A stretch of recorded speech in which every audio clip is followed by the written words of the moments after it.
Jesus, Son of God and living Word. Jesus, Jesus, you're all I want. Wonderful Counselor, mighty God and Prince of Peace. Jesus, Jesus, you're all I want. Holy, you're holy. You are so holy, holy, holy. You are so holy.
Jesus, my Jesus, Son of God and living Word. Jesus, Jesus, you're all I want. Wonderful Counselor, mighty God and Prince of Peace. Jesus, Jesus, you're all I want. Worthy, you're worthy, you are so worthy, worthy, worthy, worthy of all glory. Faithful, you're faithful, you are so faithful, faithful, faithful to me. Jesus, my Jesus, Son of God and living Word. Jesus, Jesus, you're all I want. Wonderful Counselor, mighty God and Prince of Peace. Jesus, Jesus, you're all I want. Holy, you're holy, you are so holy, holy, holy, you are so holy. Faithful, you're faithful, you are so faithful, faithful, faithful to me.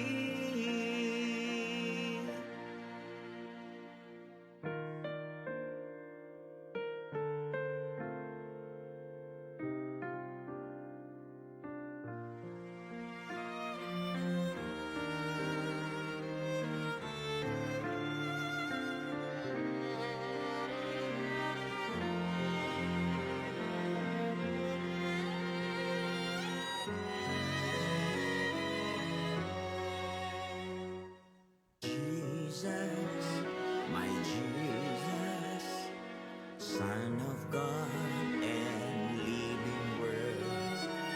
Jesus, Jesus, you're all I want. Wonderful Counselor, mighty God and Prince of Peace. Jesus,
Jesus, my Jesus, Son of God and living Word. Jesus, Jesus, you're all I want. Wonderful Counselor, mighty God and Prince of Peace. Jesus, Jesus, you're all I want. Worthy, you're worthy. You are so worthy, worthy, worthy, worthy of all glory. Faithful, you're faithful. You are so faithful, faithful, faithful to me. Jesus, my Jesus, Son of God and living Word. Jesus, Jesus, you're all I want. Wonderful Counselor, mighty God and Prince of Peace. Jesus, Jesus.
Pagpapala ng Diyos ay nakadepende sa pangako niya sa iyo.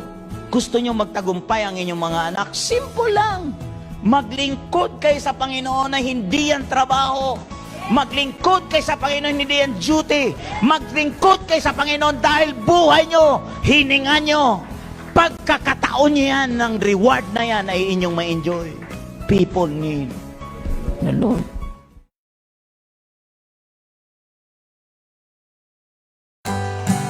Hello, hello, hello, hello!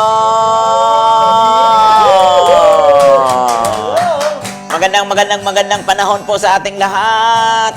At habang si Kristo ang nakaupo sa kanan ng Ama, hindi tayo pagkukulangin ng Diyos. Amen. Kaya kumusta na mga kaabangers? Dalangin namin na patuloy na mabuti, maunlad, masagana ang inyong panahon sa oras na ito. Amen po ba? Oo, talaga naman. Kumusta na ang lahat? At nawa, patuloy nating itag, i-share, mag-comment po tayo sa kabutihan ng Diyos sa ganyang gagawin sa buhay natin. Okay, hallelujah! Shout out po sa lahat. O, mag-share na tayo. Amen! Ikaw lamang, Jesus, ang mamahalin. Sa puso ko'y walang ibang iibigin. Sa buhay ko'y walang ibang mitiin. Ikaw lamang, O Diyos, ang lahat sa akin. Lahat ng may hininga. Amen. Sa kalan niya, Kaloob to ng ating Diyos Ama. Katawan ay indak, sabay ng paglundag, pumalakpak ng may dala. sa presensya niya. Ikaw lamang, Jesus, ang mamahalin. I love you, Lord. At kay ate kasing kaway-kaway po dyan sa Batangas. Ang ibang iiwan Kaway-kaway din po sa mga sa taga-Japan na nanonood ngayong araw na ito. Yes, konnichiwa sa inyong lahat. At sa aking pinsan na nasa Germany, si Archie mo. Kaway-kaway sa inyo dyan. At sa lahat po ng nasa Canada, mga pamangkin ko, si Carlota, si Carissa, kaway-kaway dyan. Huwag magsawang manood at mag-share and tag. Amen. kalooban ito ng ating Diyos Ama. Pwede po tayo mag-comment kung saan po tayo nanonood. Katawan ay indak, Amen. Kaway-kaway. paglundag, Pastor Ella. pumalak, Kamusta naman din sa Bacolod? sa presensya niya. Oh, bip, bip, bip, bip tayo dyan. Dito naman po, bip, bip, bip, bip. Kaya naman po mga kapatid, mga suke, mga pasahero. At dito naman po ang Togin Driver, sweet lover ni Lord. Kaya naman, join na kayo din sa amin dahil tabi, share, at comment dito lang sa Daylight Sharing! Real life, Real Talk! real people. Oh, papatay mo yung konduktor mo dyan. Okay, at ito po ang aking unang konduktor. Wala po yung aking extra driver. Hello, hello, hello! Magandang hapon sa inyong lahat. Tayo po ay manood ng Daily Life Sharing. Hello, hello dyan. Shout out sa aking mga anak, Sydney, Juliet, Robin. Manood po kayo, manood kayo mga anak. At higit sa lahat, binabati ko si Carmelita Dexter. Manood din po kayo, Ate Melita sa Australia. Aking kapatid sa San Mateo, Banaba, Rizal. Manood ka, Ate Cha. Yan. Yan, shout out naman from Davao. Kaway-kaway kay Ate Evelyn.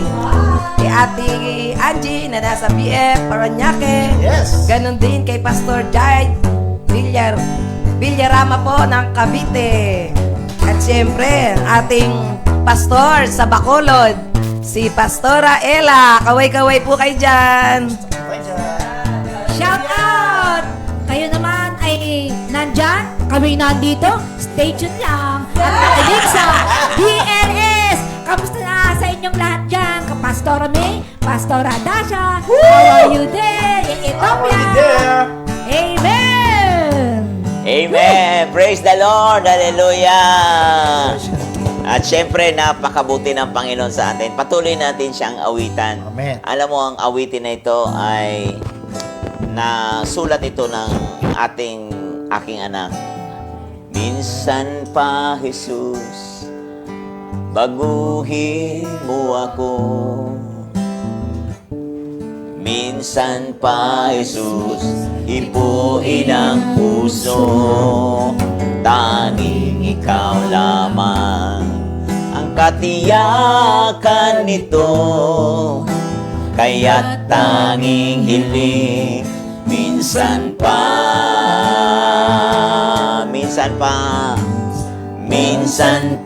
Jesus, baguhin mo ako. Minsan pa, Jesus, ipuin ang puso.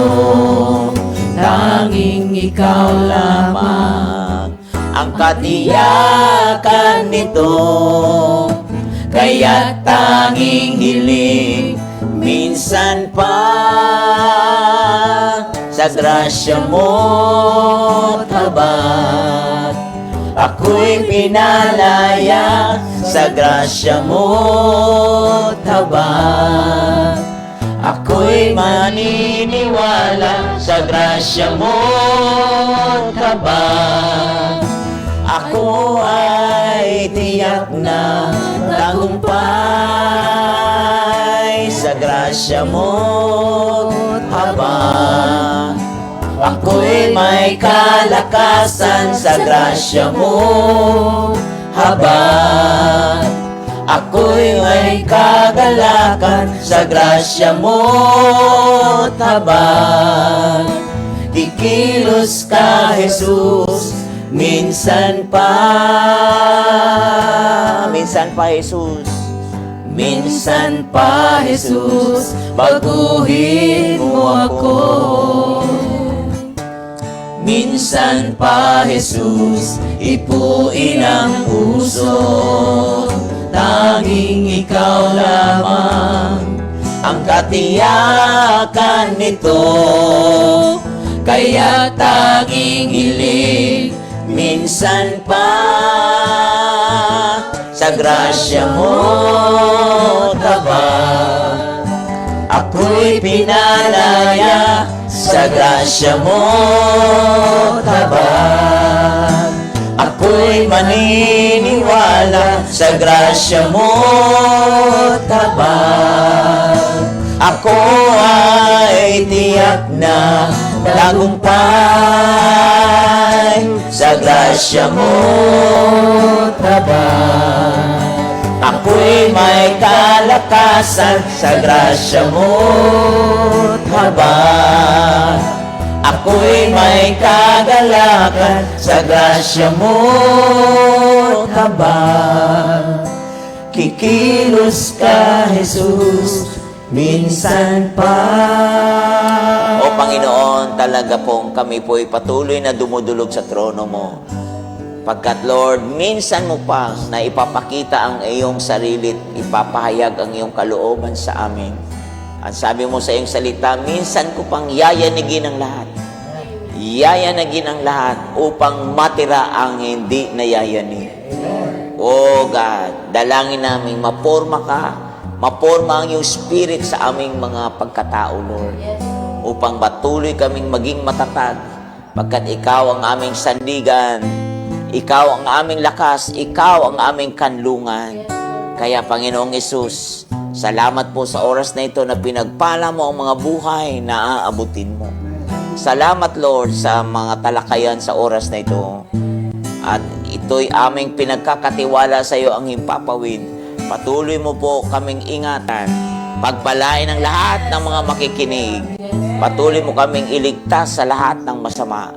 At loobin ang iyong gantimpala ay aming mapala.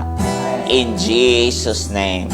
Lahat magsabi ng Amen at Amen. Alright.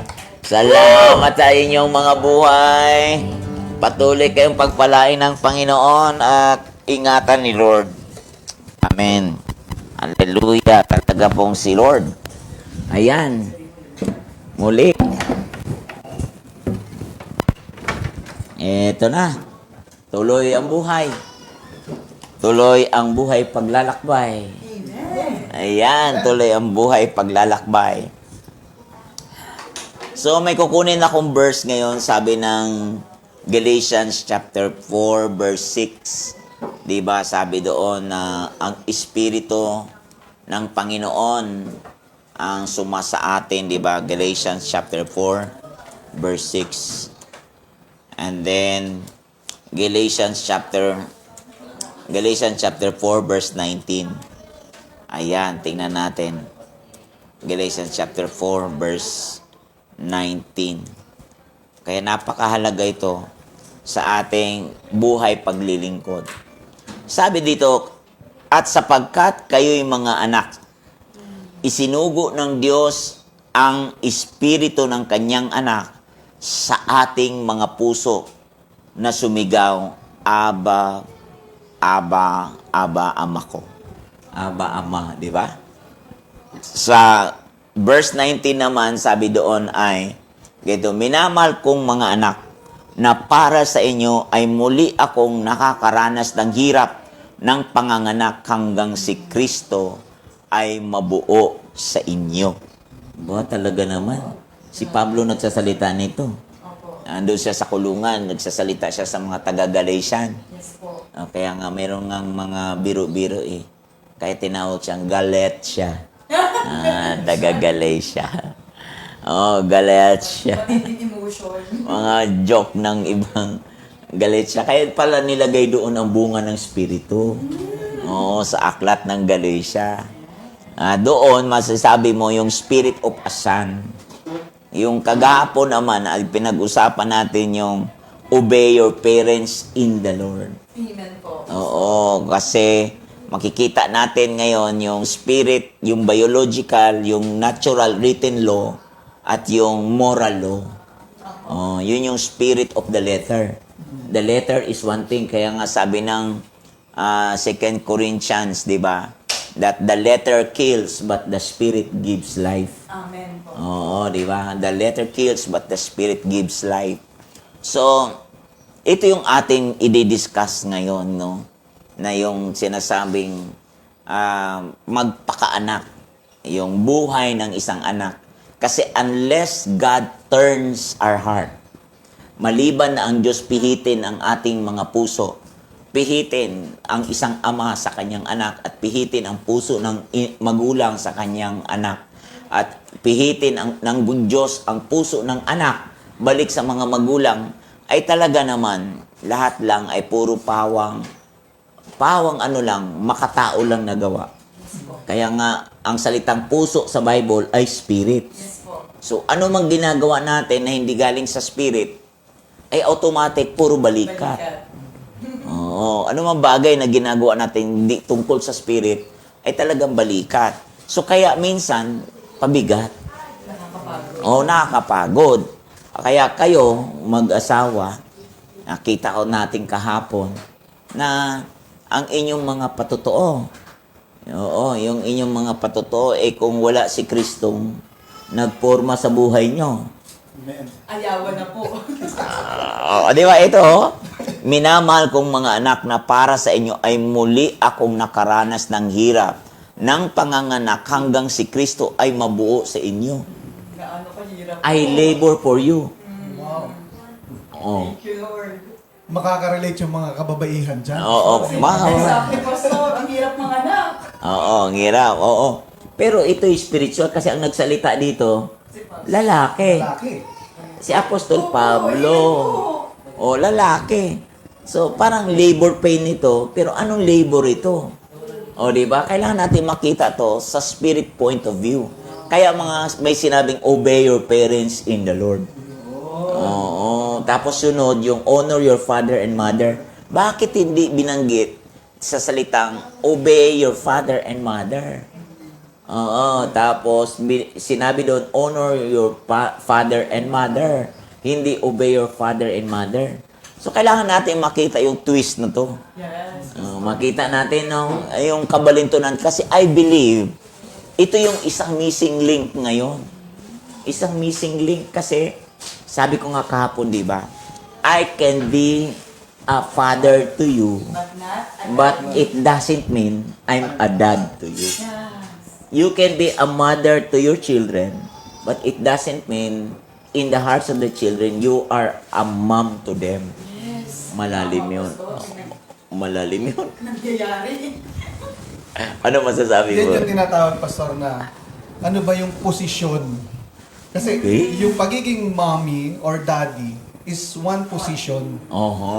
Kumbaga, it's referred to any parents na merong anak na kung saan itinuturing na meron silang anak, Tatay? meron silang tatay at meron silang nanay. Okay. May magulang. Yes. So, pero it doesn't mean na yung pagiging tatay, kasi kung ito yung basis, Pastor, ng tinatawag na para bang authority, na yun hanggang doon lang yun, ay paano nga yung mga magulang halimbawa, may mga anak na magsasabi dyan, ay paano naman yung parents namin? Oo nga. Kung sila mismo halimbawa ay nagiging dahilan para hindi sila makapaglingkod sa Panginoon. So ano ba yung mas mataas ngayon? Yung tinatawag na paano ba yung guidance na paano natin i-draw ng fine line yung boundaries ng kung saan pagiging Pagitan. magulang sa biological at pagiging magulang in spiritual. Galing. Galing. Yan ang mga Kailangan natin makita ngayon. Yeah, mga kabangers, ha? Oo, Hoy, mga kabangers. shout out po kay Kuya Sus Bote. Wow, wow. On the way, Kuya Sus, nasan ka ba ngayon? Ako ba? Shoutout din sa pamangkin ko, mga kamag-anak natin. Oo, yan. Ang kailangan natin talakayin ngayon. Opo. Kasi, alam nyo, ito yung istorya na labis na ngayon kailangang mabigyan ng pansin, mabigyan ng diin, na binabakapan din ng karanasan. Yan. Ayan. Thank you, Lord. Alam mo kung may mapasabog tayo ngayong araw na. Mga kabangers, handa na ba kayo sa mga pasabog namin? Kasi, ang isang pagiging tatay o nanay ay posisyon yan. Yes. Tama po. Tama po. Pero, dapat, hindi lang posisyon na literal. Oh, di ba minsan, ako'y tatay mo, dapat sumunod ka. Nagagamit yung pagiging posisyon. Authority. Oh, nagagamit, pero ang totoo na abuso. Yun. Oo, kaya nga meron tinatawag na truth without love is abuse. Abuse. Oo, kaya nga sabi nga, speak in truth, speak in the truth with love. O, sabi ng Ephesians yan. Amen po. O, so kailangan makita yung spirit. So ngayon, ilatag muna natin yung mga natural. Yeah. Oo, mga natural muna kasi sabi nga ng magulang, di ba? Sabi ng Bible sa Ephesians 6:4 na, mga magulang, huwag ninyo namang ibuyo ang inyong mga anak sa labis ninyong kahigpitan. At sabi doon, sa halip, palakihin nyo sila sa aral at tuntunin ng Panginoon. Amen. Yan. Ano sa tingin nyo dyan, dalawa? Oh, medyo malalim-lalim. Pastor, tama po kayo. Actually, Pastor, hindi ko naiintindihan yung bagay na yan hanggat hindi ako naging magulang. Yun na matindi. Yan, Mark yan. So, Okay, yan. yun talaga yun. Siyempre, ngayon ko nauunawaan yung way ng parenting ng magulang ko noon na kung saan para bang, hindi, kasi kami po ay lumaki sa tinatawag na, lalo-lalo na, yung tatay at nanay ko. Talagang very loving yan. And although may pagka-stricto, sabi nga ay, alam nyo po yung kinalakihan namin na makuha ka sa tingin. Oho. Yan. Yung pagka may bisita, hindi ka pwedeng, sabi nga ay bigla na lang makikisali-sali doon. At very yun. So, ganun yung naging kultura namin. No? So, for me, sabi ko, bakit parang ang hirap maintindihan nung mga kabataan namin nun. Pero ngayong naging magulang na po ako, dito ko naintindihan na kailangan pala talaga nating mag-set ng mataas na standard sa ating mga anak.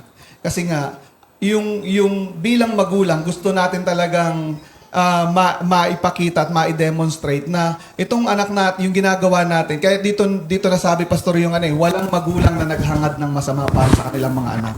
Oho. Sa akin naman, Kuya JP, baback-upan ko yung sinabi ni Pastor about yung wag naman ibuyo ninyong mga magulang. Kasi, Pastor, ang katotohanan po, ako po ay single mom. Okay. So, nung ako'y naging ina, hindi po ako Christian, tama po, Pastor. So, ang way ng teaching ko sa anak ko, hindi siya biblical, Pastor. So, kapag nagagalit ako sa anak ko, kay Nathan, automatically, yung nilalabas ng bibig ko, hindi pagpapala, Daddy JP, kundi more on mararamdaman ng bata yung crashing ng spirit at saka hindi siya nabubuo. Kaya lumalayo lalo yung loob ng anak ko. Mas lalo siyang nagiging, hindi siya nagsasalita na nasasaktan ko na pala siya. So, yun kay JP. Kasi para sa akin, galing din ako dun sa ganung klase ng kung paano naging parent yung ang tatay ko sa akin. Kaya akala ko, yun yung tama. Pero nung dumating ang salita ng Diyos at dumating ka sa buhay ko, salamat sa Panginoon, dun ko naunawaan yung sinasabi mo ngayon, Kuya JP. Ate Sheila, medyo liliwanagin natin kasi kahapon yung kwento ng buhay natin. Kasi tapos ngayon, single mom ka na. Medyo kailangan. Naghiwalay pa tayo. Sige, clarify mo, mahal. At medyo ilahad muna natin sa ating mga kabangers. Kabangers, ito ang kwento niyan. Kumbaga, bago po kami talagang magpakasal, ay syempre, di ba, naalala po ninyo yung kwento natin kahapon. Kami ay, first relationship namin ng isa't isa. Pero dumating kami sa punto ng after 10 years ay nag-try kami ng iba't ibang relationship. So, doon pumasok yung pagiging single mom niya. Yes. So, Ba't kasi ako iniwan, kuya? Nasisi pa. Pero ito po yung isang matindi rito eh. Kaya nga 'di ba mas yung kung paano yung orchestration ng Lord sa situation namin na masalimuot. Ito yung unti-unting dinefine ng Lord sa buhay namin. So, nung kami po ay nagkakilala, actually single mom na po siya noon. Na nagkita po ulit kami. So, akala ko pamangkin lang niya yun, pero ang totoo, Anak ko na pala. anak pala niya yun. So yun po yung scenario. Pero hindi po siya naging hadlang o dahilan para yung pinagagawang assignment ng Lord sa akin ay kumbaga hindi mangyari. So, Haba ng hair ko dyan. mas mahaba ang hair ni si Alam mo sister doon, na yun. alam mo In love na in love. hinangaan kita dyan. Oo, hinangaan kita kasi alam mo bakit? Kadalasan kasi, syempre yung una, binata ako. Tama po. Kung ako binata, bakit ako hindi kukuha ng dalaga din? Tama po. Actually, yan ang mga tanong sa akin ng mga kaibigan ko. Hindi pala Mga- bago. Professional. Hindi po siya, lalo na pagka nalalaman ng mga, siyempre, nasa corporate world ako. So, pag nalaman nilang, alam mo yung curiosity na, bakit? Paano nangyari? Even may mga relatives, yun yung question. Binata ka naman, may pinag-aralan ka. Oo, din. Makakahanap ka ng Oo. gusto mo, kahit saang anong profession yung gusto. Oo. Pero para dyan ka, yan ang piliin mo. Mauuwi Is ka sa something, ganyan? Di ba? Yun yung matinding challenge po sa akin. Sige, uwi na po ako. Joke lang. Tama. Parang part 2 ng pagsisisi na naman ba ito? Di ba? Ay, hindi naman. Sige, real life lang tayo, Yun real yung real talk. life dito. Real talk. Real talk. So, yun po yung situation na kung saan, sabi nga, maraming hindi makakaunawa sa bagay na ito.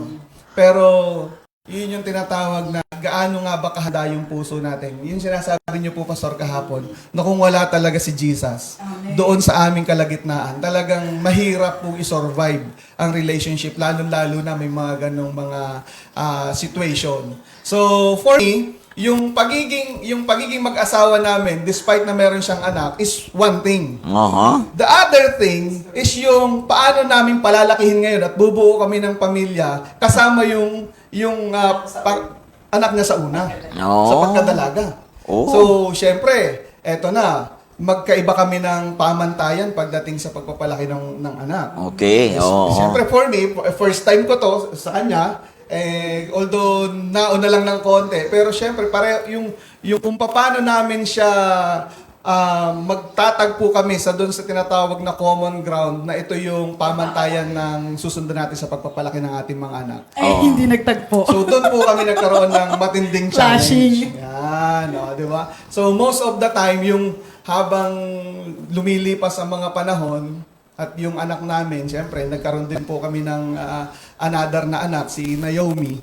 So, kumbaga, yung may mga instances na i-compare ng asawa ko yung way ng treatment ko dun sa anak naming babae kumpara dun sa anak naming panganay. So kumbaga for her mahirap para sa kanyang tanggapin na kaya ko ba talagang tanggapin ng buong buo at tunay yung kanyang Parang hindi ganun kabuo yung tiwala ko, Pastor, sa asawa ko. talaga. In an area na pagdating sa paano niya mamahalin yung panganay ko, yung anak ko sa una. So, ang nangyari po, Pastor, every time na dinidiscipline niya yung anak ko, nangingialam ako. So, pakiramdam ko, hindi naman to sa'yo.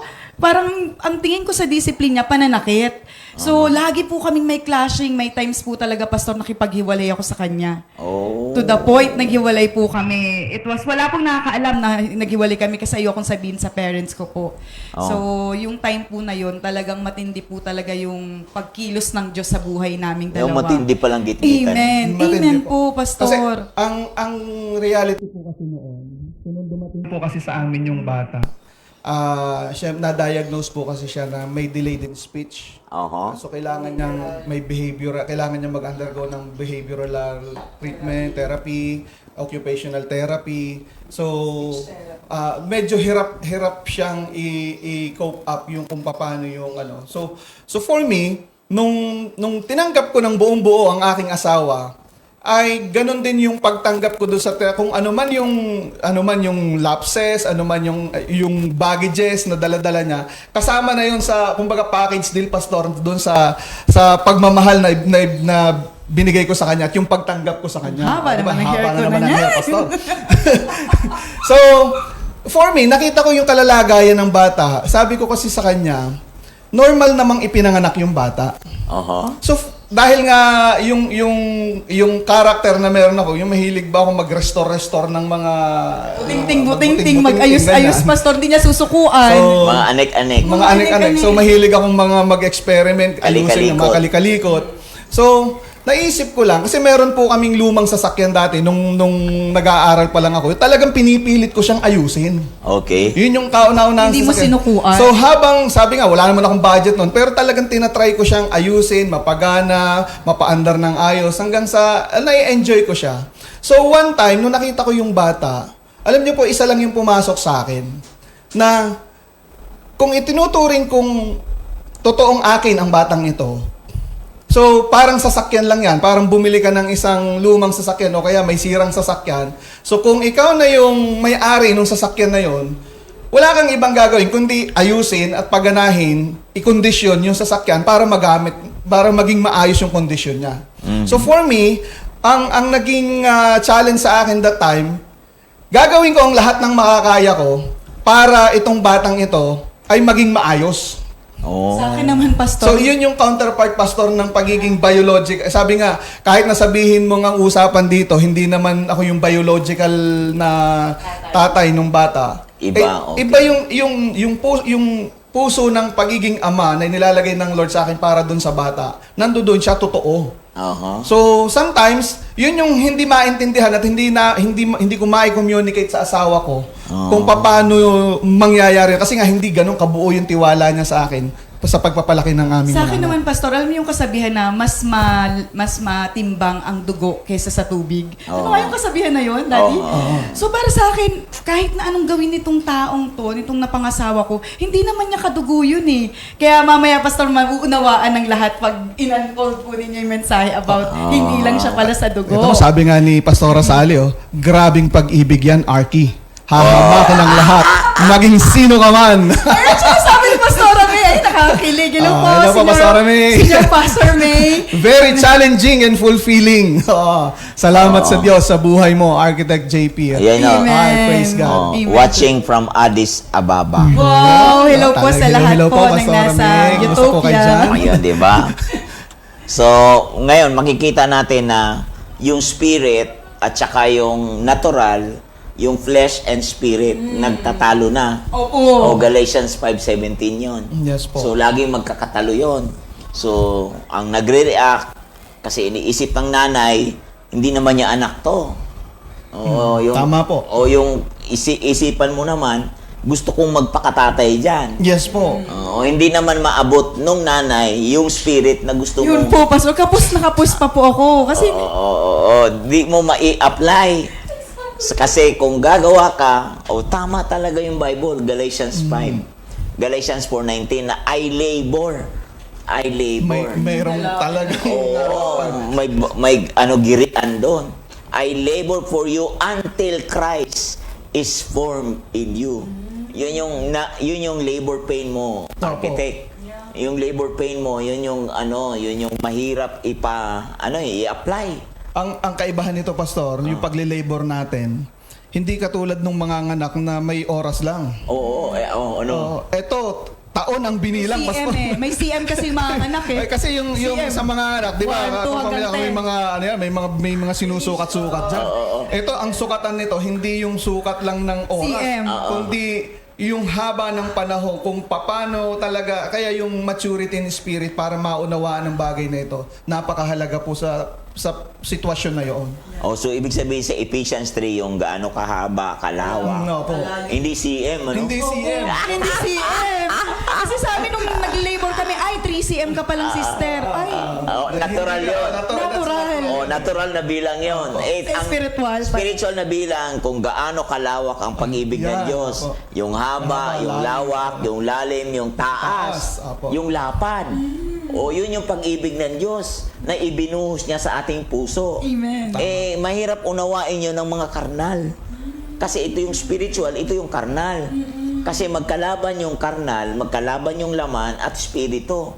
Magkakatunggali yan. So kaya ngayon, merong tinatawag na labor pain. Doon ngayon natin maintindihan na totoo pala ang Bible talaga. Yung pala Nasa Bible talaga yan. Kaya kailangan nating makita yan na may pagpipihit talaga, mga kaabangers. Tama ang sinabi ng Luke chapter 1 verse 17. Tama rin ang sinabi ng Malakias chapter 4 verse 5 to 6. Oo, kailangan may pagpipihit ng puso ng ama balik sa anak at ang pagpipihit ng puso ng anak balik sa magulang. Kaya yung spirit talaga. Kaya makikita nyo na kailangan talaga na yan, gaya nyo nang yan, nararanasan nyo. Real yan. Opo, yes Natural po. yan. Di siyempre, hindi mo rin ma-deny architect na yung puso mo rin dyan. Paano ba i-adapt ko yung sarili ko dito? Mahal ko yung asawa ko.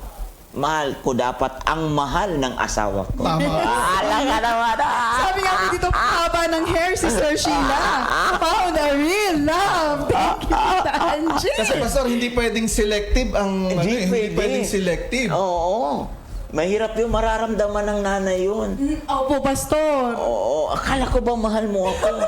Itong mahal ko, hindi mo mamahal-mahal. Pero alam niyo pa, Pastor, nung nag-start pa lang po kaming mag-asawa, wala pa po siyang savings. Pero alam niyo po, Pastor, sabi niya sa akin, Mami, kailangan sa private school ang anak natin. Napakamahal po ng school po ng anak ko. Siya po nagta-tricycle, nagko-commute, hindi po siya nagta-taxi para makasave up. Para yung anak, yung sa sweldo niya, may ibigay yung magandang edukasyon sa anak naming panganay, which is si Nathan po. At saka po yung kung paano siya nag-sacrifice para lang maparamdam sa akin po, Pastor, na kailan ko ba mawiwin yung puso mo na ito yung sakripisyo na hindi natutungkol sa Pastor, nakita ko talaga sa kanya yung matinding, imagine niyo, Pastor, papasok siya sa work niya, magbabaon lang siya para makasave up. Kasi ang mahal po talaga ng tuition fee ng anak namin. Mula doon gumugwapo siya, Pastor, sa paningin ko. Pumupogi. Sabi ko, ay, grabe. Parang ka na talaga si Alden. Alam ka naman! Imagine mo yun. Ako naniniwala ka dyan sa paningin mo yan. Ako naniniwala ko dyan.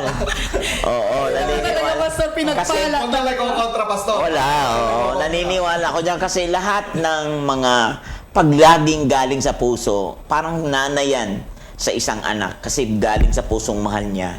Nakulong na lahat yan, mabait pa rin. Nagwala na yan, mabait pa rin. Oo, kasi mahal nga eh. Opo. Kasi ang Bible kasi endure all things, 'di ba? Love all things. Yan ang sinabi ng 1 Corinthians 13 eh. So hindi natin ma-i-deny yan sa isang nagmamahal. Kaya ang tingin mo kay JP, talaga naman, talaga naman. Mga kaabangers. Mga kabangers, walang kukontra dyan. Walang magko-comment dyan. wala. Sabi ko na lang natin. Alam mo, moment Kuya natin. JP, walang kumukontra kasi pinagpala daw talaga ako, Pastor. Di ba? Kahit nga naman si Pastor May, di ba? Ang mahirap kay Pastor May, kailangan ko siya. Siya naman ay nagsabi, bakit kailangan ba kita? Mahirap din yun. Pero nung mapihit ang puso, doon na matatakpan lahat ng mga pangit na yon at mapapalitan ng mga hallelujah. Alam nyo na yon. Kasi ang kailangan ko dati, 5M eh. Pero ngayon pinakita ng Lord sa akin, anak, ito yun. Oo, di ba? Sige.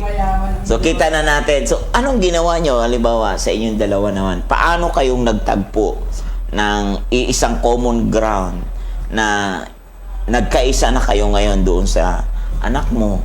Paano na? Di ba po, Pastor, nag-church na po kami. Okay. Lalo na po ako. So, there was a time na naghiwalay kami ng 1 month na yun. Hindi ko alam, may nagpipray na po pala sa marriage namin. So, yung church po talaga, talagang naramdaman ko po yung pagkilos ng Lord. Kasi hindi niya ako kinakausap din, Pastor. Hindi siya nag-chat. Wala kaming communication at all within that 1 month period. Bigla pong may nagsalita po yung nanay ko na, anak, kung may pinagdaraanan kayo ng asawa mo, anak, bumalik ka sa kanya, sabi ng mama ko. Yun lang po yung maiksing sinabi ng nanay ko, bumalik ka sa asawa mo. So, naniniwala po ako na pag magulang ko na ang nagsalita, lalo na po ang nanay ko, kasi very close po kami ni mama. May hit po yun sa puso ko eh. So, habang nakikiramdam din po yung ate ko na kung ano po yung nangyayari, hindi po kasi talaga ako nagsasalita, Pastor. Naiyak ako. Parang pakiramdam ko kasi that time, Pastor, another failed relationship na naman. So sabi ko, ang hirap kasi may pride ako, pastor eh. Hindi niya ako sinusundo, hindi naman siya nagchat-chat. So parang napuputulan na yung haba ng hair ko. So naisip ko, paano ako babalik sa tao na pakiramdam ko, susugatan yung anak ko. Eh nung time na yun po, pastor, di ba sabi ko yung encounter ko sa Lord, doon mo makikita mga kaabangers na kapag kumilos talaga ang Diyos, walang sinasabi yung asawa ko, pero yung salita ng Diyos, nag-aano sa puso ko na ipagkatiwala mo sa Diyos ang iyong alalahanin, sabi dun sa Pedro. At siya yung dakilang Diyos na nag-aalala sa'yo. Ipinagkatiwala ko, I was praying na, Lord, kayo na pong bahala. So there was a time po, biglang nagparamdam siya, kumusta ka na? Kumusta na yung mga bata? May budget pa ba kayo? Dinali ako sa pera, pastor eh. Sabi na, may budget pa ba kayo? So nakita ko, hindi na to pera, pero masaya ako talaga, daddy, na nag-chat ka. So sabi ko kagad, meron pa naman, pero kung gusto mo silang makita, pumunta ka dito. Oh, alaga na. Actually, ang matinding challenge kasi nung time na yung pastor. Para sa isang asawang katulad ko. Anong kaya mo pang ibigay sa ibinigay mo ng lahat? Oo nga. So, parang ganito lang po yun eh. Kung for me, ibinigay ko na ang lahat para sa'yo, ng lahat ng alam kong kaya kong ibigay, tapos hindi mo siya ma-appreciate, so ano pang kaya kong ibigay na wala naman ako? So, yun po yung isa sa... Pero ang tanging dala-dala ko lang nung time na yon ay walang iba kundi buuin lang ang pamilyang sinimulan namin. Wow. Oh, narinig ko ng mga thought na yan, yung mga salita na yan. Kasi si Pastora, paghahanapan ko si Pastor Dong ng higit sa bagay na hindi niya maibigay, sabi niya, pinapatay ko siya. Oh, di ba? Yeah. Oh. Pero may naalala po ako, pastor, nung nagpunta kami ng Isabela, na nag-share po si Pastora, may nang pinagdaanan po ninyong mag-asawa po, pastor. Alam niyo po, pastor, iyak po ako ng iyak sa van. Hindi po ako nahiyang sabihin po talaga kay Pastora May na, alam niyo po, Pastora, ito po yung pinaalala sa akin ng Lord sa mission na to, na hindi lang kami pinagtagpo ng Diyos physical para maging mag-asawa, kundi yung layunin ng Diyos na malalim, bakit kami yung pinili niya na mag-isa. Yung purpose ng marriage namin is to serve Him and glorify Him. Ni-remind talaga, kasi pastor, another kiss-kissa na naman yun eh. This lang po, pastor, recently lang, nung Isabela. Oh, sabi nga ni Pastora Sally, pure love knows no records of wrong. Amen po. Oh, doesn't keep wrong records, yun yung pure love eh. Sabi naman ni Pastora May, yung 5M, sabi niya, matalino, Amen. maliwanag. Amen. Oh, dapat mayroong sinabing matalinaw. Isa na. Di ba?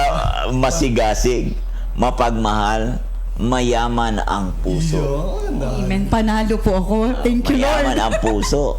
O, di ba? So, ito yung isang dapat ma-reconcile ngayon. Yung paanong pagtagpuin yan na mag-meet kayo sa gitna na ang common denominator ng inyong gitgitan ay yung anak.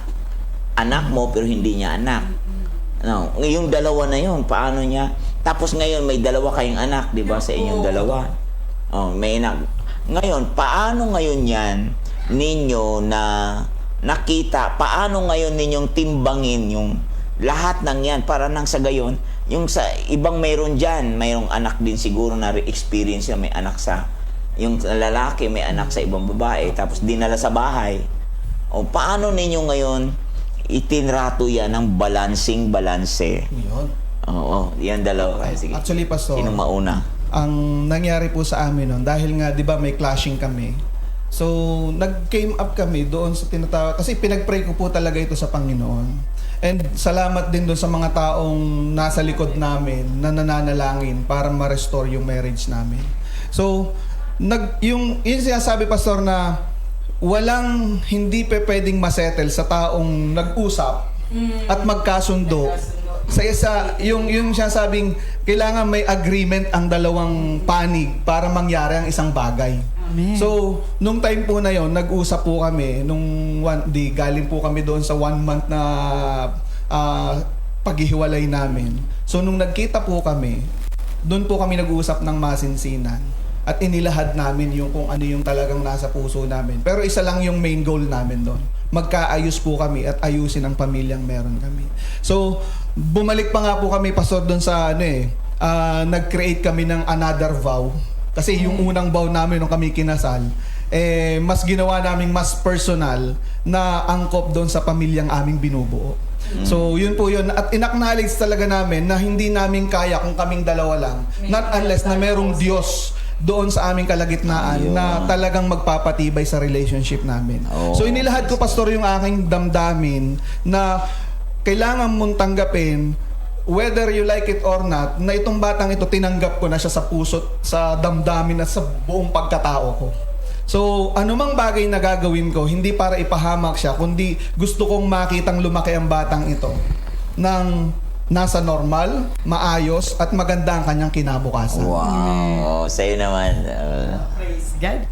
Alam niyo po, Pastor, yung tinatawag na sinabi doon, as we submit with the Lord, kaming dalawa, ikaw naman babae, magpa-submit ka sa lalaki. So, yung submission ay na ang Diyos ang naglagay sa puso ko. Natutunan ko pong manahimik, Pastor, sa panahon ng pagdidisiplina sa anak ko, ng pinagkatiwala ko na siya as bilang head of the family, Pastor.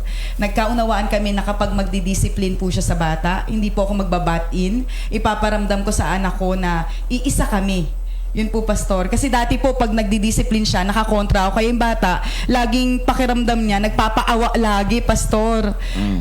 Nung natutunan ng bata na, ay, hindi na effective kay mami yung paawa ko, natuto na siyang mag-submit din sa kanyang daddy. Ayun. Isa yan. Sabi ni Pastora Sally dito, another 5 M. Maunawain. Doon mo na ngayon naintindihan niya. Malalim yan. And then, mapagkalinga. Ayun. Ito yung mga susing nakita na ninyo siguro. Matapat, maibigin sa Diyos, matibay ang paninindigan. O pinanindigan na ni architect na mamahalin ko tong batang to. Oo, yun. Ito pa.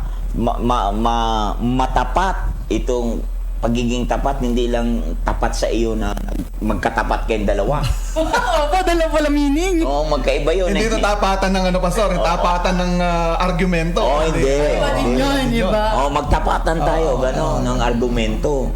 Hindi, yung matapat na nasa loob ng puso, na napinihit ng Diyos, na I will accept this whatever.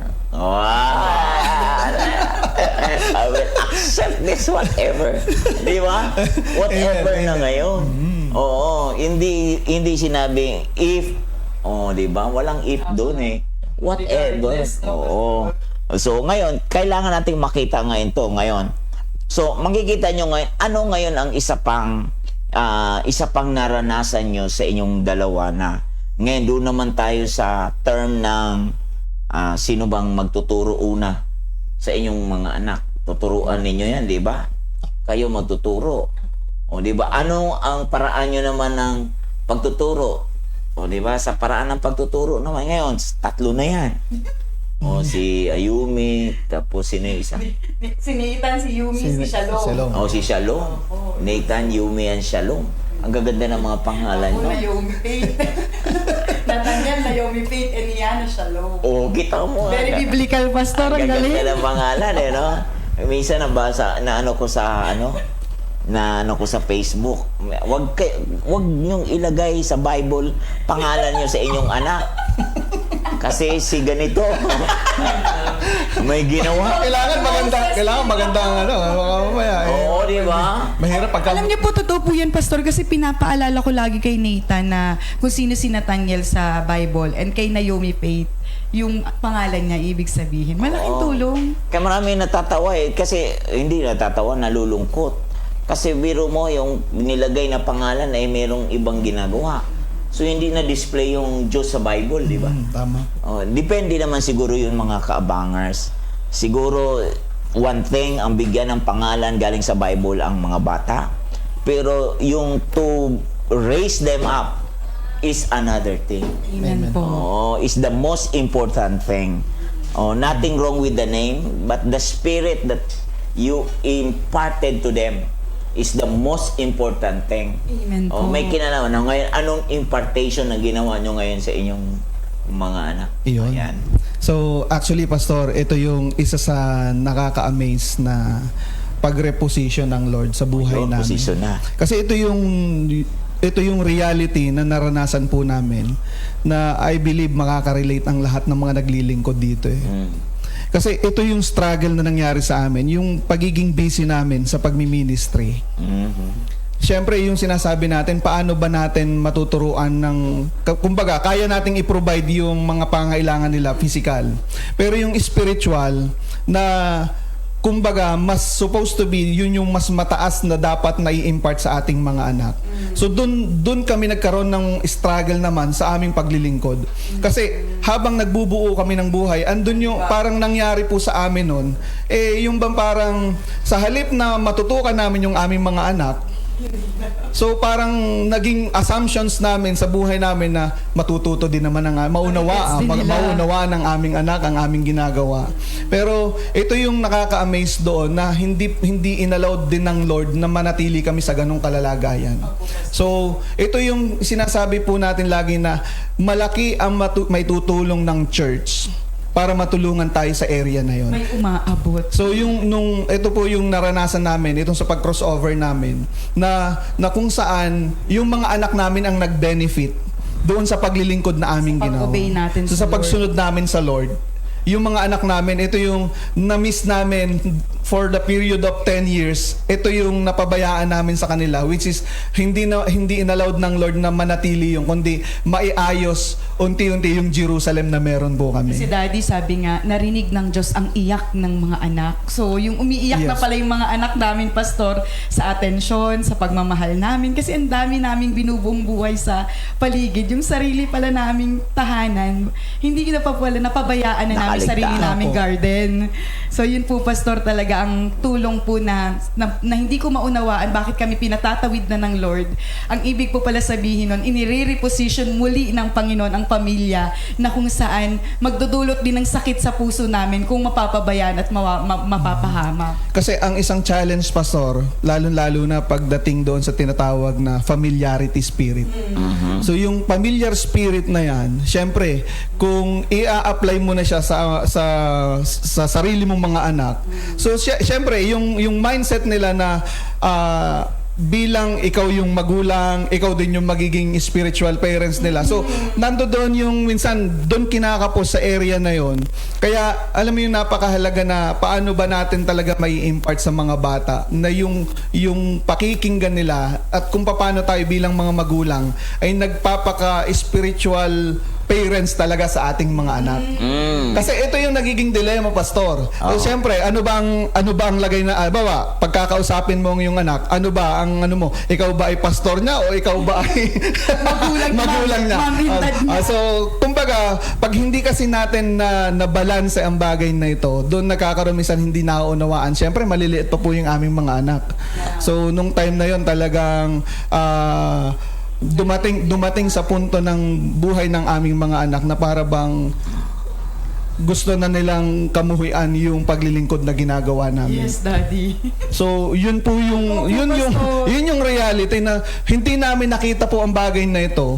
At ito yung napakabuti ng Diyos na talagang ayaw niya talaga na sabi nga ay dumating tayo sa area ng buhay natin na pagsisisihan natin. Kaya doon sa panahon na yon na kung saan inabot kami ng Lord, itong pangyayari na ito yung nag-benefit naman yung aming mga anak dito sa ginawa naming pagsunod.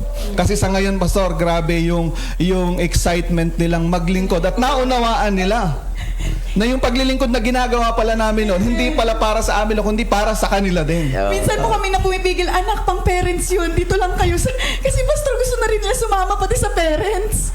Oh, Parents ministry, galing. Pastor. Ay, nakaka-bless po talaga. Pero sa akin, huwag niyong pigilin, dalhin niyo lang kasi kayo naman din ang magta-translate sa kanila. Amen. Salamat, Dahil yung ginagawa ko Pastor. sa mga anak ko noon, kahit pang matanda, pang bata, kasi kami ang taga-filter. Oo, huwag kayong matakot kasi may nandiyan kay taga-filter. Taga-sala. O masasala. So, pag may tanong sila, masasagot nyo. Naunawaan nyo ba yung usapan kanina, mga anak? Kung hindi, ipapaunawa mo. O kasi, di ba sabi ng Deuteronomy chapter 6, At ibigin ang Panginoon mong Diyos na iyong buong puso at ng iyong buong kaluluwa at ng iyong buong lakas. Ang mga salitang ito na aking iniutos sa inyo sa araw na ito ay ilagay mo sa iyong puso. Sabi niya, at iyong ituturo ng buong sikap sa inyong mga anak at iyong sasabihin sa kanila kapag ikaw ay nakaupo, when you are sitting sa iyong bahay, kapag ikaw ay lumalakad sa iyong daan, when you are walking, at kapag ikaw ay nahihiga, when you are lying, at kapag ikaw ay bumabangon, when you rise up. So, 4 na dimension yun. Amen po. 4. Yun yung all aspects of life. Ituturo mo yung all aspects na yon. At ito, sabi niya sa Deuteronomy chapter 6 verse 10, ang magiging kahinatnan niyan, kapag dinala ka ng Panginoon mong Diyos sa lupain na kanyang ipinangako sa inyong mga ninuno, kina Abraham, Isaac at Jacob, upang ibigay sa iyo ang malalaki at mabubuting lungsod na hindi ikaw ang nagtayo. Amen.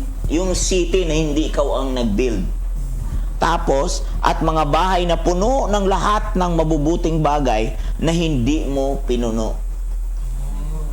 Diyos yan. Yan na nagsabi. Imagine pag napihit yan at mga balon na hindi mo hinukay, mga ubasan at mga puno ng olibo na hindi mo itinanim at ikaw ay kakain at mabubusog. Aiyak po, Pastor. Hindi, no?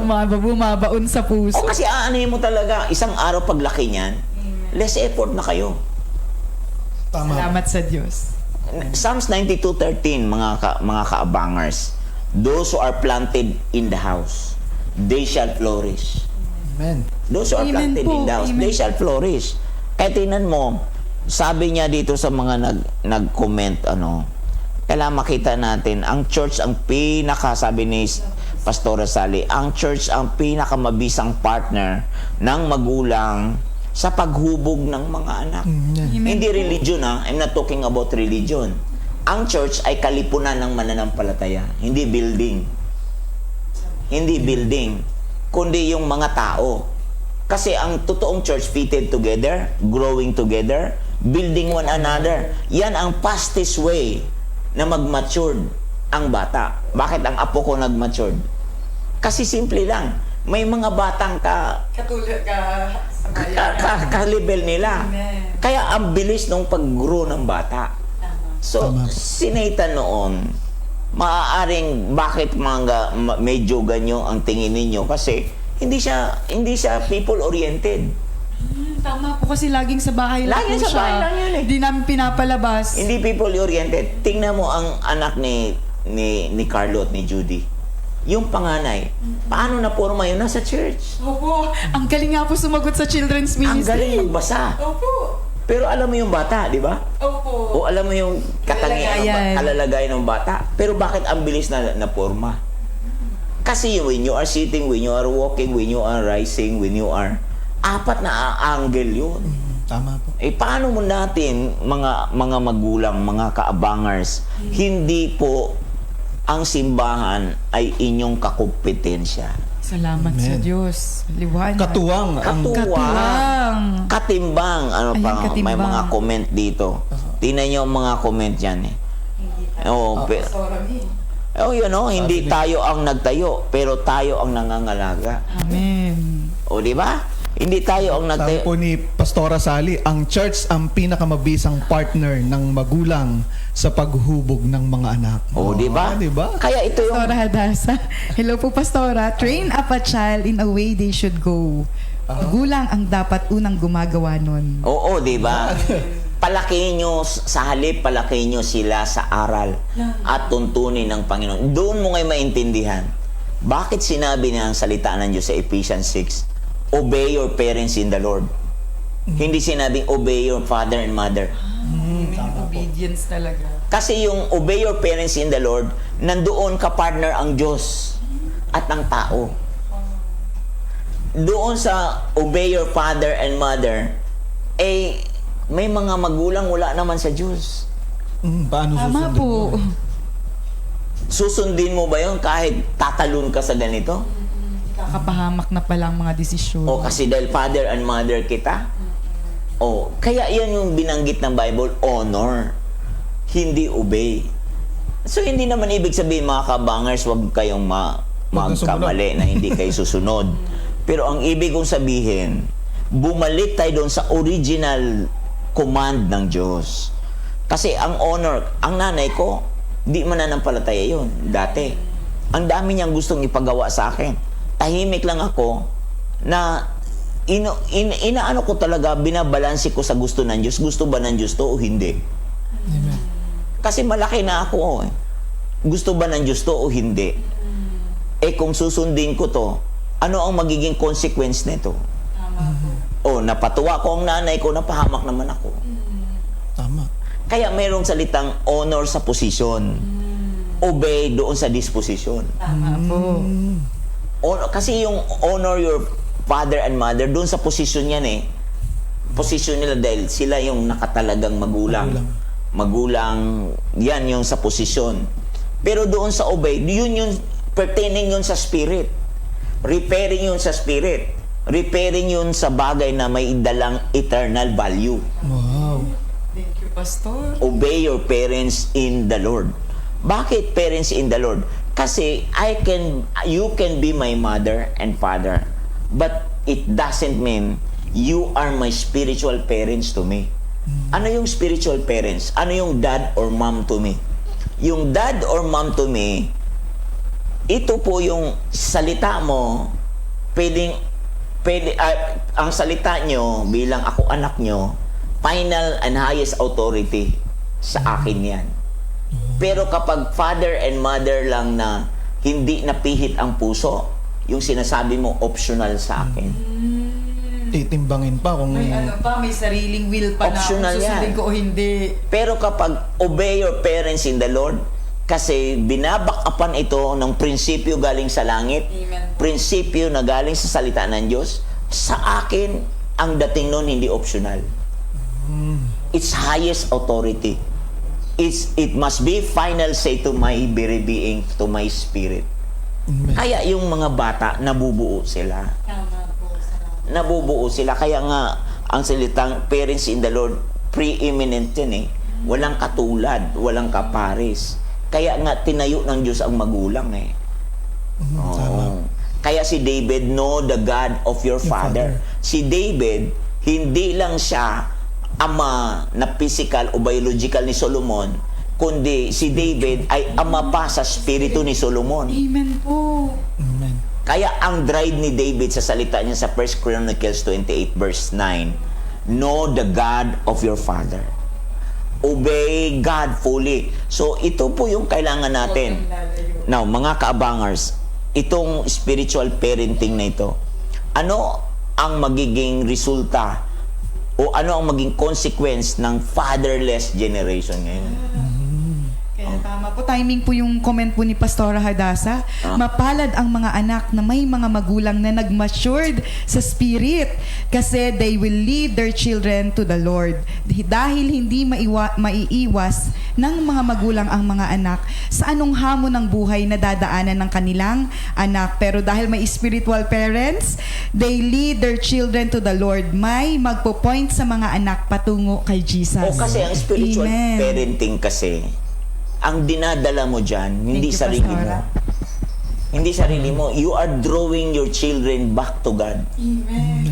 Amen po. Kaya sinabi ni David kay Solomon, know the God of your father. Know the God of your father. Serve Him with a willing mind. Serve God with a willing mind. Commit to Him.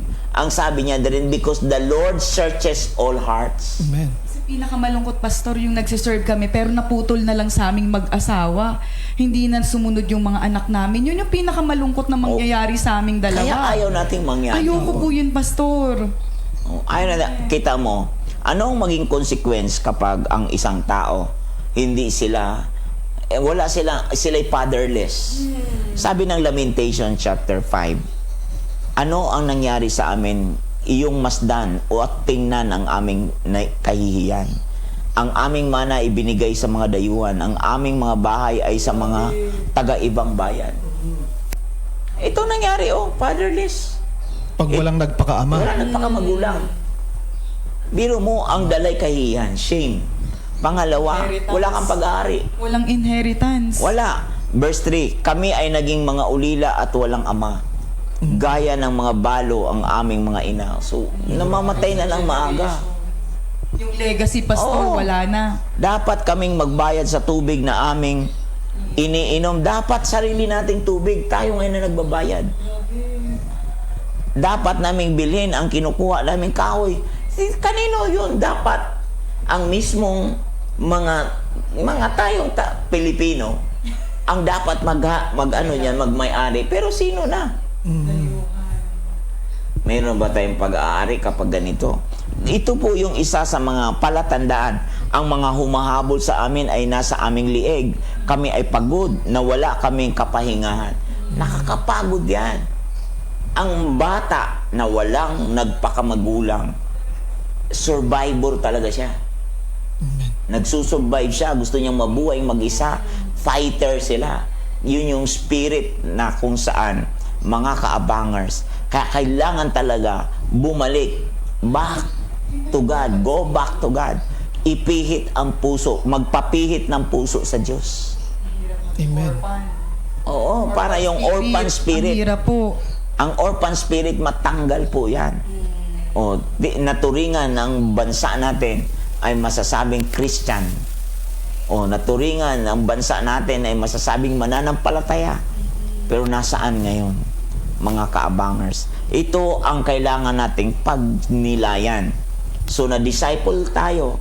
Ma-disciple tayo is one thing. Maturuan tayo, maging learner tayo is one thing. Pero yung mapihit ang puso natin, back to the person whom we allow to speak directly to us, and mapihit ang puso natin back to God is the most important thing. Amen. Ito yung spirit of a son. Wow. Oo, sa Galatians 4:6. Ito yung spirit of a son na napaka tamis sabihin ni Nathan, halimbawa. Tamis sabihin ni Nathan na, Daddy JP, kahit hindi mo anak sa laman, pero naipanganak mo naman siya sa puso. Amen. Nangyari po yun, pastor. Nagganap po yun sa amin. Na talaga nga naman siya pa ang magpapaalala. Anak, ba't mas una mong batiin yung tatay mo? Sasabihin ni Nathan, Dad, di ba ikaw daddy ko? So parang nagugulat kami na, alam mo yung pastor, ang sarap lang sa puso. Hindi naman tinatanggalan ng karapatan yung Daddy. biological dad Biological. niya. Kasi ang puso naman ni Kuya JP, napakaganda rin po ng relationship ni Kuya JP sa biological dad ni Nathan. Oo. Pero Kaya, ito yung dapat makita natin ng mga anak para hindi sila malito. Oo, yung biyanan ko, di ba, ayaw sa akin noon na ako'y maging manugang. Pero isang araw, pinihit ng Diyos yung puso ng biyanan kong lalaki at ng biyanan kong babae. Isang umaga, alam mo, yung biyanan kong lalaki, yun yung nag-ayos ng aking sapatos, nagkinis ng sapatos, grabe po yun. inanda yung sasakyan para ipagmaneho niya ako. At isang araw, sabi ko, Tay, maraming gagawa niyan. Marami pong ano niyan, marami pong gagalaw na niyan. Magpahinga po kayo. Alam mo, sabi niya, anak, manugang nga kita. Pero tatay naman kita sa Panginoon. Wow. O, di ba? Kasi ang spirit, hindi siya bound ng edad. Amen. Hindi siya malilimitahan ng edad. Ito po yung kailangan nating ma-develop, mga kaabangers. Itong end times harvest na to, para masunod natin yung purpose. Ma-embrace natin, ma-position natin yung ating position. Ano ba ang salitang purpose? I-position ang sarili sa purpose. Ang position sa purpose ay ganito. Yung makita natin yung sinasabing living what you carry. Wow. Purpose is about living what you carry. Sino ang nagdi-define yan? Yung taong binigyan mo ng yung taong binigyan mo ng mataas na pagkilala na magsalita sa buhay mo. Ay, amen. Amen po. Amen po. O halimbawa, ngayon, si Nathan na-develop sa'yo ng gusto. Na pihit ng puso ni Nathan. Makita mo yung tuwing maririnig ka niyan, ang tinig mo, boses mo sa kanya, isa final say. Final say na po talaga, pastor. Hindi na tumitingin sa akin eh. Pag sinabi na ng dad niya, okay po, okay po dad. Oh, diyan natitining ang bata. Diyan natitining na nagiging buo ang loob ng bata. Ito ang kailangan natin ngayon. Hindi lang dapat tayo tumigil as biological parents. Amen. We must allow God to turn our hearts not only as physical or biological parents, but parents in the spirit to them. Amen. Wow, mga kaabangan. Kasi yung pastor yung na-observe namin sa anak namin na hindi siya lito. Yes. Hindi siya lito. Na pag sinabi niya, dati kasi, kahit may sabihin ako, ihintayin pa niya kung ano sasabihin ng nanay niya. Pero ngayon, nung na-develop yung ganong klaseng relationship napihit ang puso niya. Alam na niya, pag sinabi ng dad niya ganito, final say yon. No questions asked. Oh, isa pa to. Sabi ni Pastor Leonard dito, mahirap ang lumaking walang ama. Maraming anak ang naghahanap ng gabay, pagmamahal at pagpapatibay ng karaniwang nagmumula sa isang ama. Gayon pa man, ang kawalan ng ama ay hindi nangangahulugang wala ng pag-asa. Amen po. O, di ba? Kasi ang Diyos naman ang pag-asa eh. Amen po. Nasa Romans 15 verse 4 yan eh. Na yung mga unang kasulatan ay naisulat sa ikatututo natin. Amen. O, yun yung written law. Yung bagong tipan ngayon, yun yung spirit of the law. Kasi kaya yung Hebrew 10 na yung lumang tipan is a shadow. Ang bagong tipan is the source of the shadow. The substance. Yun yung spirit at yung written law at yung spirit of the law. Yun yung moral law. Kaya makikita nyo ngayon mga kaabangers, itong spirit na ito yung that gives life. Sabi ng 2 Corinthians 4, it's the spirit that gives life. It's the spirit, as 2 Corinthians 3 yata yun. Yeah. It's the spirit that gives life. The letter kills, but the spirit gives life. Amen. Kaya ito yung kailangan natin, itong end time harvest na to mga kaabangers. Kasi pag hindi ito mapihit balik ulit ngayon, mahihirapan ang ating mga anak. Amen. Mahirapan. Kasi yung puso out of duty kaya ginagawa na lang. Oh, out of kasi kung hindi lang tatay, hindi ko gagawin yan. Kung hindi lang nanay ko ang nagsabi, hindi ko gagawin yan. Pero pag may spirit ka, at ang saya mong ginagawa yan dahil napihit, ay nako, dating isang plato lang, hirap pang hugasan. Kahit Kaldero, isasama. pati buong kusina, nilinis mo pa. Amen. Pati buong kusina, nilinis. Sinasabi. Oo. Kahit di mo sinasabi. Kasi bakit bit-bit mo na yung isang klaseng spirit na nagpapatuwa at nakakatuwa. O yan mga kaabangers. Grabe. Di ba? Kasi ang sarap ng Ano bulo ba na sabi yun. yung dalawa? Yun, sabi niya. Architect, ano sabi mo? Well, actually, Pastor, ito yung magandang, sabi nga ay matutunan natin sa hapong ito. Na yung mga bagay na yan, na kung paanong tayong mga magulang ay ginagamit ng Diyos na instrumento, lalo-lalo na sa mga anak natin, na mailapit talaga sila sa Lord. Kaya yung tama yung sabi ng Bible na wag nating ibuyo ang ating mga anak sa ikagagatsa, kundi ibuyo natin sila sa Lord. Yeah. Ilapit. Oo. So, kasi tayo yung may hawak ng authority para dalhin sila sa kung ano yung tama at makabubuti para sa kanila. Amen. So, yun po yun. Bilang magulang, kami po magulang, meron din po kaming magulang spiritually. Malaking tulong po yun sa amin. Kasi kapos din po kami sa area na kung saan paano din po bubuuhin yung anak namin kung wala rin nagpakamagulang sa amin. Yeah, totoo. Amen. Kasi napakahalaga yan kaabangers, hindi naman yan ipinagpipilit eh. Kung gusto mo nang may magpakamagulang. Kasi Diyos din naman ang nagbibigay niyan sa buhay mo. Walang magpupuwersa niyan. At itong ating mensahe ngayon ay gusto kong tuldukan sa maraming mga salita ng Diyos. Sabi ng Luke 1:17, ano ba ang purpose ng Fathering Grace? Ang purpose po niyan ay to deal the attitude of the righteous. It has nothing to do with salvation. Wala pong kinalaman yan sa salvation in spirit. Kundi ikaw ay ligtas na, ang malaking kinalaman na meron kang papayagang magsalita sa buhay mo ay maayos ang karakter. Karakter ang pinag-uusapan dyan. Yung attitude, Christ-like attitude in our character. Yan po ang purpose ng Fathering Grace. It has nothing to do with your salvation. It has something to do, kasi salvation is a gift. Kundi ito'y may kinalaman sa pagtulong sa iyo paanong ma-break ang will without crushing your spirit. Yan yung will natin until the will of God be done. Kaya may mag-guide sa iyo. O yan. Kung wala kang malalim na relationship, na covenant relationship sa taong pinibigyan mo ng pinapayagan mong magsalita sa buhay mo, di syempre optional ka lang din. O pipiliin mo, selective ka lang. Pero kapag ang relationship mo ay inari mo siya bilang iyong spiritual na magulang, sa iyo final yan. Kasi hindi ka rin naman ipapahamak niyan.